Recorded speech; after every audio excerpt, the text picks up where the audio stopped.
నేను ఇప్పుడు కొన్ని మీకు ఎండాకాలం చిట్కాలు చెప్తా, నచ్చితే వాడుకోర్రి. అర్జెంట్ అవసరాలు ఉంటాయి తప్పితే పద్దాటినాక బయటికి రాకుండ్రి. వచ్చిన నెత్తి మీద చీర కొంగు తువ్వాల్లో వేసుకోండ్రి. యాళ్ళకి నీళ్ళు తాగుండ్రి. పండ్ల జ్యూస్లు, కొబ్బరి బొండాలు, నిమ్మకాయ షర్బతు, పుదీనా నీళ్ళు తాగితే మంచిది. నీడ పట్టునే నిలబడితే ఇంకా నయం.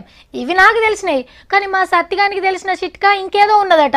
చెప్పురా సత్తిగా మరి. ఏం లేదు, మందు దూకునం కాడికి పోయి బొత్త నిండా బీరు పట్టించి రండ్రి. ఎండ దెబ్బ గారు సల్వ దెబ్బ కొడుతుందిగా. అవును, ఎండలకు ఎటు వశపడక మనోళ్ళంతా గిట్లనే కడుపు చల్లగా చేసుకుంటుండ్రంట. మరి పోయిన నెలల 37 లక్షల కేసుల బీర్ల పోత పోసిండ్రంట.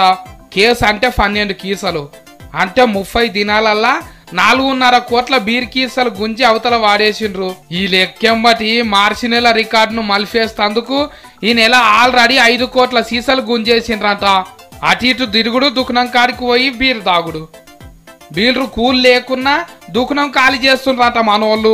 పెండ్లిళ్ళు, దావతులు, పండుగలు, పబ్బాలు జోరుగా కాబట్టే ఎండదేవుని పుణ్యంతోని బీల్ రమ్ముడు కూడా కోటల రమ్ముడితోని సమానమైందట. మే నెలల మాడలు వలిగేటట్టు కొడతాయి కాబట్టి ఫుల్ బాటిల్ల కంటే బీల్ర కాటన్లదే జోరు ఉంటది ఎట్లనన్నా. అట్లనే మన ఆఫ్కార్ ఆఫీసర్లకు కూడా సుక్కతోని సాక పెట్టి దండం పెట్టాలి. మీరెంత తాగుతారో తాగుండ్రి, తయారు చేపిస్తూనే ఉంటామంట అని లక్కీ డ్రాప్ మీద ఒట్టేసి మాట ఇచ్చిండ్రు.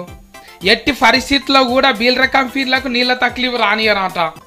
ఈ ఆర్త చూసినాక దోస్తుగాళ్ళకి ఫోన్ చేసి, అరే మన గురించి గిఫ్టే గొప్పగా చెప్పిండ్రు రా, వస్తప్పుడు ఓ కాటన్ బీల్రు పట్టుకరారా దావత్ చేసుకుందాం అంటాను అడుగుతారేమో.